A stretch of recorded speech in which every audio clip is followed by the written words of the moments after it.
As a class, we have decided to tell you today about the history and popularity of snowboarding. As a collective, we decided to research snowboarding as we had very little prior knowledge. Ultimately, we hope you learned something that you were not already aware of. Through our 12 weeks of study, we have compiled what we believe to be the most important facts of snowboarding into this presentation to share with you today. Beginning typically with the history of snowboarding before processing onto whether we believe the sport is popular in Australia and if we see snowboarding as a sport for all. Now sit back, chill out and ride the slope with us. Enjoy. Snowboarding originated in 1965 in the American state of Michigan. Originally, snowboarding was called snurfboarding. The inventor of the first snurferboard was Sherman Poppen. He created the activity for his daughter on the Christmas morning of 1965 so she could slide down a hill with ease. The first snurferboard was just two skis cross-faced together. Poppen never anticipated his creation of the snurfer to become one of the most popular winter sports by the 20th century.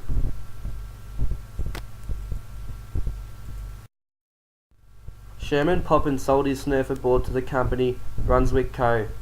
Brunswick Co. was the first production company to have the snowboards. By 1970, there had already been 1 million boards sold.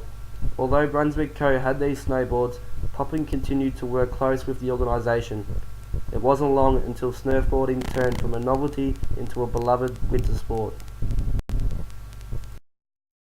Jake Burton began to ride the snurferboard as early as 1968 and as a carpenter decided there was a better way to produce and sell these boards. In 1977 he began his own production of Burton boards. Jake Burton also convinced many ski resorts during this time to allow snowboarders on their slopes, thus increasing Burton's chance to become a successful business.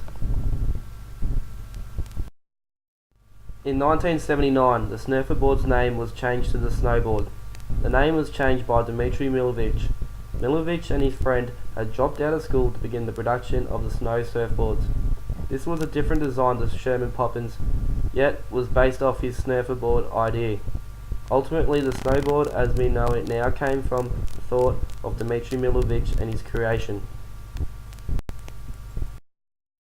In 1995, the decision was made that snowboarding would be included in the 1998 Nagano Winter Olympic Games in Japan. The first games that featured snowboarding included two men's and two women's competition, but has since expanded. Australia featured one competitor in snowboarding's Olympic debut. Snowboarding first featured in the Paralympic Winter Games in the 2014 Sochi Games in Russia. Since snowboarding has featured in the Winter Olympics and Paralympic Games, Australia has only managed one gold medal, which was at the 2010 Vancouver Games in Canada. Tora Bright is this gold medalist, having won the medal in the halfpipe event. She also won the silver medal for the same event at the 2014 Sochi Games. As you can see, snowboarding has changed dramatically over the years. Not only has it changed as a sport, the way a snowboard is created is now extremely different. It has become more professional and popular around the world, whereas in the beginning it was more of a novelty.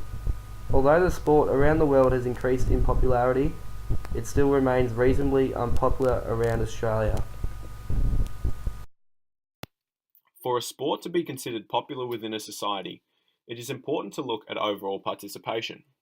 This may include gender-specific participation rates, the number of people who spectate, and the amount of people who have an involvement in making the sport run smoothly, whether they are coaches, referees, umpires, voluntary administrators, or fundraisers. For snowboarding, it is also important to consider the presence of snowfall in mountains, as snowboarding is popular in countries with cool climates and mountain ranges. Due to geographical and climatic restrictions, there is a small amount and limited access to ski resorts, causing snowboarding to be less popular than other sports within Australia. The number of participants in snowboarding, 203,500, is significantly lower than the number of participants in swimming, with 2.8 million, and athletics, with 3.1 million. Swimming within Australia has a higher participation rate due to the access to swimming pools and beaches being easier than access to mountain ranges. The cost to participate in snowboarding is also very high compared to sports like athletics, as you have to purchase gear and include the cost of accommodation, transport, and lift passes. It is also common for parents to introduce their children to sports that they are familiar with, such as swimming and soccer, with 1.4 million and 674,000 child participants, respectively. Since snowboarding comes with far higher expenses, less parents have the opportunity to introduce their children to the sport, which can also be seen in adults as there is a lack of exposure to snow sports amongst older generations. Australia's participation rates in regard to the percentage of population compared to the rest of the world is also considerably lower, with only 2%. Other countries have a much higher participation rate, such as 37% of Switzerland and 36% of Austria's population. The number of ski and snowboarding day trips in Australia is only 2.1 million a year, much lower than that of the United States, with 55.7 million day trips, and Japan, with 37.7 million day trips a year. Although there is a demand for snowboarding within Australia, there is limited opportunities, with only 12 ski resorts. This is far smaller than the 620 resorts offered in Germany and the 202 resorts offered in the United States. At the Snowboarding World Championships, Australia sits 12th in the overall medal tally from 1996 to present. That is above countries such as Japan, Belgium, and the Netherlands, who have more opportunities and ability to access snow. While on the Winter Olympic medal tally, Australia sits 11th with 1 gold and 1 silver medal, the performance of athletes is understandably less than that of athletes from the United States, Switzerland, and France, ranked 1st, 2nd, and 3rd respectively. Although Australia's participation rates in recreational snowboarding are lower than that of other countries, the performance of elite athletes is not far behind those from countries that have more access to snow. Section 3 relates to whether snowboarding is a sport for all. A sport for all is an inclusive sport in which people can participate if they choose, regardless of socio-economic status, race, ethnicity, sex, sexuality, disability, and religion. Based on major findings of collaborating the workshop information submitted by students of Victoria University, it can be concluded that snowboarding is not a sport for all. Different individuals have different circumstances that may limit their ability to participate in snowboarding. Factors such as socioeconomic status, disability, gender, race, geography, social institutions, economics, cultural beliefs, and politics may contribute to this.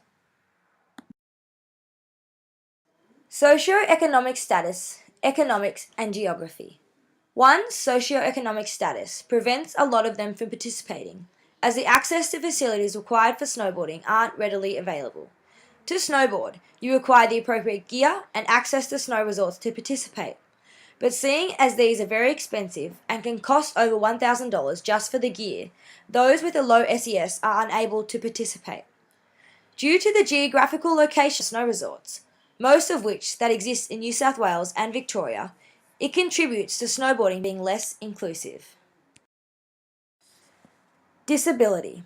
People with a disability are most impacted towards participating as they feel people will discriminate against them. Snowboarding is not fully a sport for all. This is because it is a very vigorous sport that is hard on the body, meaning that people that are elderly or that have a disability may find it difficult to participate.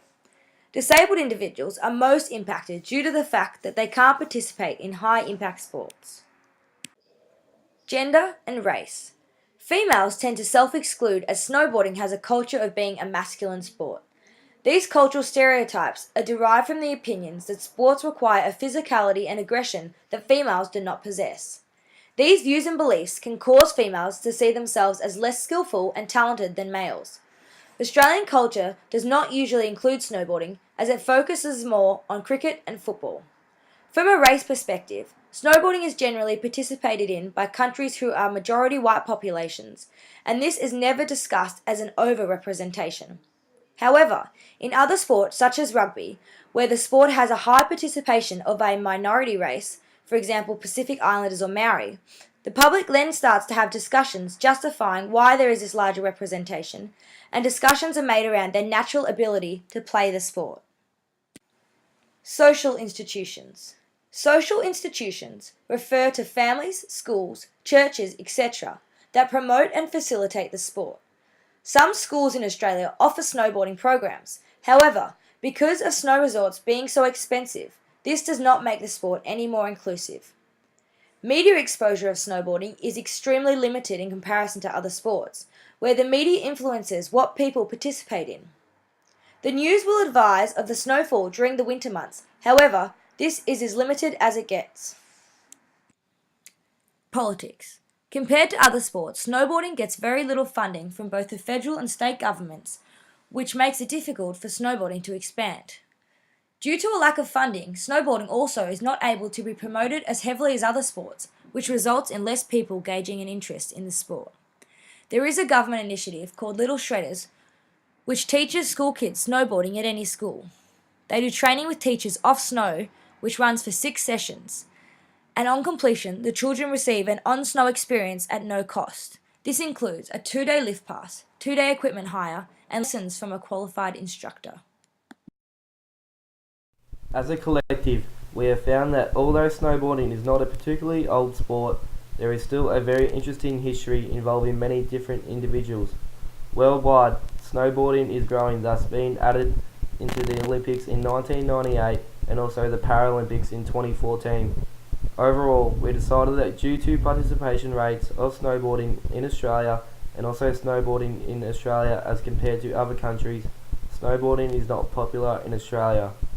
As a class, we decided also that snowboarding is not an overly inclusive sport. Geography, race, disabilities, gender and economic status can all be barriers in regards to people's inclusion to snowboarding. Snowboarding as a modern sport is increasing, although it still remains reasonably unpopular here in Australia.